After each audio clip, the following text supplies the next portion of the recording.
So I said last week we build on a couple of the koans we looked at to explore the notion of beyond good and bad, the ways that that can be understood and should be understood, and the ways that that shouldn't be understood.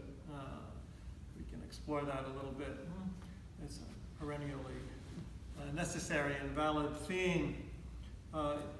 You remember that we looked at well, that's in fact the name of the koan, number 23 in the Mamonkan, think neither good nor evil. So going beyond categories. Well, that's the first thing.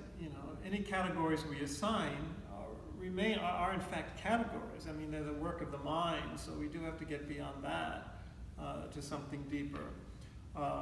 In the context of the koan, you remember that the sixth patriarch, who was just an ordinary lay brother and got to be the quotes, received the Dharma transmission, was envied or persecuted, pursued by, those of higher standing, in social terms, and he was pursued by that general.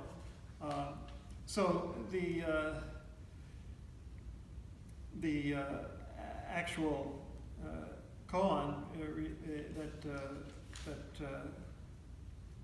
the sixth patriarch reminds him is, he says, what I have just told you is not secret. If you realize your true self, what is secret is in you yourself.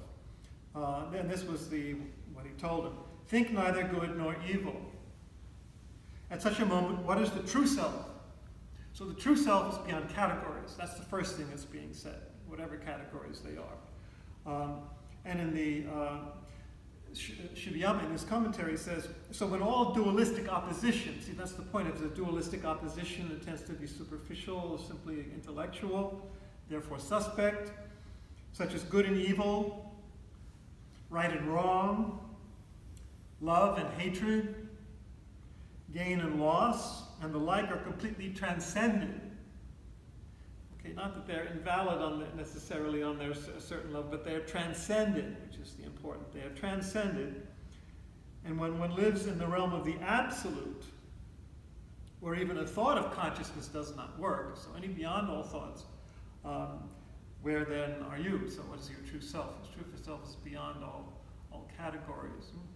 And certainly beyond all social categories, as we saw last week, and that's in the context of the koan, that's what he's immediately addressing. But to go beyond, categories, but good and evil, good and bad. Well, one thing certainly is, in our own preferences, we have to go beyond preferences to simply conditioning, that we have, or that's merely limited by our ego preferences, which are very superficial. We have to certainly go beyond that. That's why Joe Shu, and there are a couple of koans in the Blue Cliff record that put this forward, and it's perhaps the most fundamental of Joe Shu's insights that the tradition has. People ask him, monk asks, well, what is it all about? What is the Buddha? And he says, give up picking and choosing. So in other words, the fundamental thing is to give up your own preferences, picking and choosing. I like this, I don't like that. Remember, that's one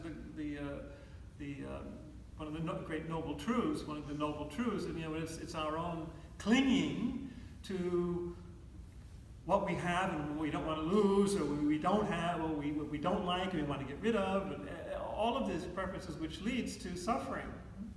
So that's a primary, very fundamental level on which we have to get beyond. We have to get beyond our preferences, get beyond our categories. Even when something good or bad, something bad happens to you, by whose standard? If you get sick, for example, and eventually die, well, is that bad?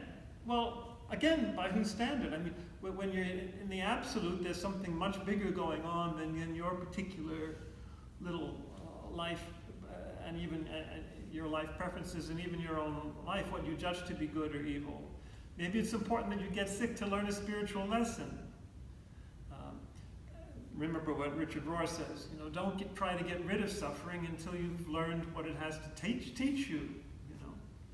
So even on that category, where it might seem to be more obviously and acceptably bad to call something bad, well, not necessarily. And you'll be happier, and you'll find a deeper truth, your true self, if you don't, hold on to that kind of thing. Making judgments. Of course, you can get even further into moral categories, a broader, more cosmic thing, morality, what's good and bad, But even there, you have to be careful, do you not? Standards change. Are we really talking about absolute values, whatever that is? Plenty of examples of how morality has changed. Slavery used to be accepted even by religious people for hundreds of years, and well, of course, that's not true anymore. And of course, part of the issues we have today are that we're judging, previous generations by our standards, and Confederate statutes and all of that. Well, there's some value to that. So it's important to see, but we come to deeper realizations. And on the other side, so things that we thought were okay are not, when we finally come to an insight as a culture and as individuals. Things that we thought weren't okay are, like, interracial marriage, for example, So there we have to be careful too. Still, there are some things, that we would see definitely as evil. Look at all of the abuse of all kinds in the news all over the place. So yes, that we can say. So how can you on a broader level, how can we approach this? What do we discover when we discover our true self that can perhaps get us better able to see and to truly see, what beyond the categories, but what ultimate reality really is, what our true self really is. And our friend Bernie Glassman has an interesting, very beautiful and important reflection on this. He speaks about this on the Heart Sutra. There's no suffering and no end to suffering. In other words, he was trying to get us to go beyond categories and judgment. He says, in the infinite circle, there's no escape from being hit on the head, having cancer, being in tremendous pain. We're enlightened, then we die. Is there an end to children starving? To children being killed? No. Then he says, so what about that? What's our approach? Well, he says, let's look again at the example of a mother and a child. When a baby's newborn, mother and child are one being, which we all are anyway, but there's an advantage. She gets a head start to understanding that. When the child starts crying, the mother immediately picks up the child. There's no separation, which is the whole point. There's the spontaneous connectedness of everything, and you react spontaneously and deeply from that, as a mother and a child. So children will starve, but you will react according to your connectedness and want to relieve that. So your true self, in reality's true self, is compassion, which is what all the traditions come to. Is there therefore no suffering? No end to suffering. Is there no suffering? No, but in that one body, the mother does not complain, she just responds. Now that's the key thing here. The mother doesn't complain, she just responds. And that's what we should do. We should stop whining and complaining and just respond. Spontaneously from who our deepest self and who we truly are. The way Jesus did, the way the Buddha did, the way the Bodhisattva does, in compassion. So we discover that our true self is this connectedness in the midst of suffering, in the midst of what's bad, and it is compassion to move out from that spontaneously. It's spontaneous. No separation does not mean no suffering. No separation does not mean no suffering. It does mean no complaining. So remember, another way of saying it, pain is not optional, but suffering is, in terms of Buddhist suffering, where you're fussing and fuming, and instead of just spontaneously going with it, And in fact, he says, isn't much of what we mean by suffering nothing more than complaining or taking things personally or egocentrically. Let's face it. It is. Still, it does raise questions. We say that's our true self, ultimately. It does raise questions about ultimate reality. For example, children starving. And here will come all the questions, well, if there's a good God, how can he of course, allow this to happen? Well, a lot of that's a projection of what, a childish vision of, like, there's some big person sitting on a throne, who controls everything, and if he's good, he couldn't, well, it's very childish. But what about it, ultimate reality? Remember the brothers Karamazov, Ivan, there, who could not accept God, and certainly even reality, because innocent children suffer, which is, of course, what we're seeing in our own time now, too, in all sorts of ways, right?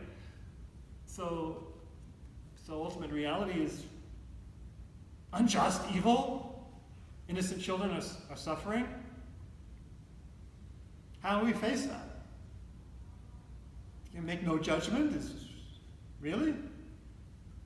Well, these are questions that you may know that Roshi Kennedy talks about in his first book, Zen Spirit, Christian Spirit. And he got into quite a bit of trouble for saying things as bluntly as he did. I've commented on this before some time ago, but it's worth going into now again. He says we can't even say that God is good. To say that is to project our own ideas of goodness onto God. And that's always fatal to our faith. When a bad disaster occurs, we may be scandalized that a, quote, good God could allow it. With this mindset, we may even have good reason to question God's human goodness. What good human being would provide for the world the way God sometimes does? I mean, aren't these issues that come up? So he quotes United Nations statistics about how many children starve in the world, like 40,000 a day. So this means that each day 40,000 mothers beg God for bread and water for their children, and their prayers are not heard. Wow, this is reality? Really? What? Really? This is ultimate reality? Let those of us who are well-fed pause to grasp this terrible reality. Let us be aware that our precious ideas of goodness are shattered before God's awful providence. Organized religion tends to domesticate and dwarf God to our controllable and lovable size, rather than facing, well, a scandal, to our way of thinking. Later in the book, he goes even further. He says, nature teaches us that we are saved by that which ignores us. Nature is indifferent. Nature's disinterest mirrors God's disinterest. It frees us from all our precious prayers and pieties. Wow. Nature's silence mirrors God's silence and awakens silence in us. Nature's indifference brings us to awareness of God's indifference. At least apparently, right? God seems to no response, right? And this is ultimate reality. Then he goes on, of course, he says, doesn't mean that God is not provident and loving, but how do we understand that in the context of what real human experience actually is?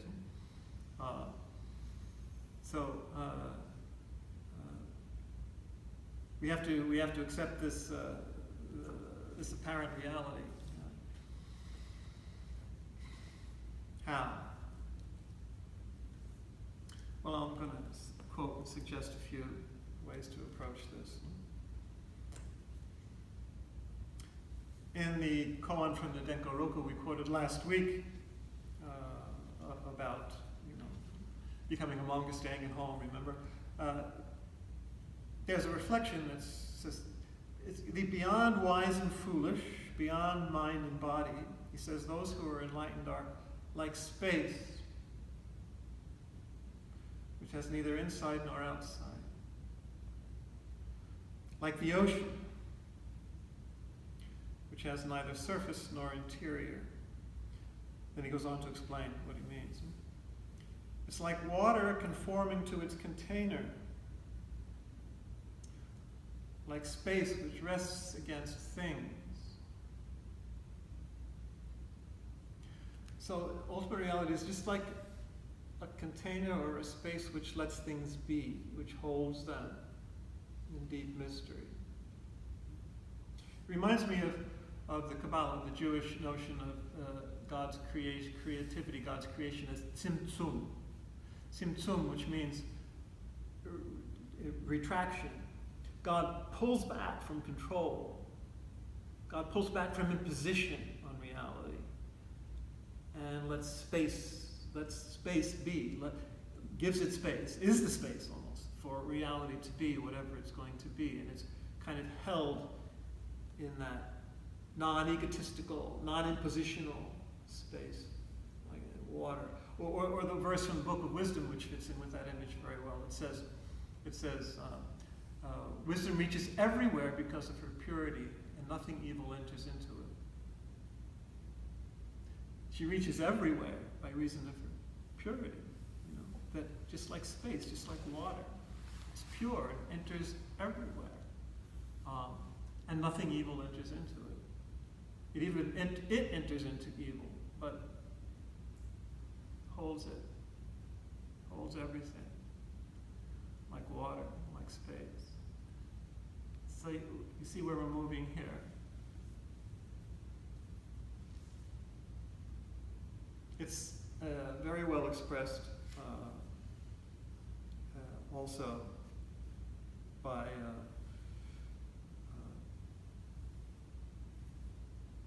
Sister Elizabeth Johnson in her book on Darwin and the God of Love. All the incredible suffering of evolution and of the species and the individuals would die and perish and give suffering and all. But that's, in Christian terms, she says God is at the very heart of everything that exists and suffers, holding it in that space, reaching out and holding it in everything, not imposing, but being with, suffering with. She says that even the runts of the litter, of pelicans in this case, but it could be dogs or anything, God is suffering with the runts. Just giving space and holding it. Not imposing, just being with. That's the deepest truth of reality. See, and that's what you discover. This is not something, let's figure out some nice way to explain it. No, this is what you actually discover when you just sit with reality as it is and respond spontaneously from the depth of yourself, like space, like water, holding reality. And what do you discover? You discover compassion. We're not making it up. This is what we actually discover. And we're basically saying that whatever happens, God does not impose, or the ultimate reality does not impose to make things happen, but is there holding, and ultimately whatever happens is held in and with. And if we connect, if we realize that we are connected to that ultimate reality, we react in the same way. We hold all things, good and bad, evil and good. God makes the sun rise on the just and the unjust, the rain fall on the good and the bad. All is held and somehow will work out. That's what the cross is, the resurrection is. God holds all that, not imposing, but letting it play out, and somehow the bigger picture can hold all that. In a way we can't understand, we can't judge, we can't put concepts on. So that's what's discovered. And I say that's what ultimate reality is and who we are. I'm going to finish with a quote that illustrates this very well from Cynthia Bourgeois. And she's quoting Thomas Merton, as this is a quote I've used before too. But in her book on the Trinity, she's talking about what the deepest reality of everything created is, mirroring the deepest reality of everything uncreated, absolute, relative, is mercy. It actually exists, she says, but it exists at a vibration so high, a frequency so intense, as to be barely contained within the created order. It can seem like nothing to us. Emptiness, the absolute, can seem like nothing. It's so subtle, it's so deep, The favorite paradox of mystics, she says. It is the most subtle and intense energy that can exist within createdness, and it is the core of all things. That's very well said. Mirroring what we just pointed out from from from Elizabeth Johnson. The wellspring of being is what Merton describes when he writes, the core of life that exists in all things is tenderness, mercy, purity, virginity, and light. Now, if we're so too busy whining and complaining about everything, we'll never, ever touch it. But if we let things be as God does, or as the Absolute does, like water and light and space, we'll discover that. Of course, the virgin point, the spark belongs entirely to God, to the purest truth of ourselves and everything. Inaccessible to the fantasies of our own mind or the brutalities of our own will. All that stuff is out of the way. Absolute poverty in us is the pure glory of God. Why? Because God's pure glory is absolute poverty. Buddhists call it emptiness, for a good reason. Not just because it's beyond all categories, but because it really is empty. Just less. His name in us, our poverty, our indigence, our dependence, our sonship. It's like a pure diamond blazing with the invisible light of heaven. It's in everybody. And if we could see it, we would see these billions of points of light coming together in the face and blaze of the sun that would make all the darkness and cruelty of life vanish completely. An electromagnetic field of love, as she says. So notice what we're saying. At that deepest reality, everything is a blazing point of absolute poverty and light that makes all the darkness and cruelty of life vanish completely. As Bernie Glassman says, the darkness and cruelty of life are there, it's real, it's true, but this level of reality makes all the darkness and cruelty of life vanish completely. Hopefully one day we'll see that for ourselves.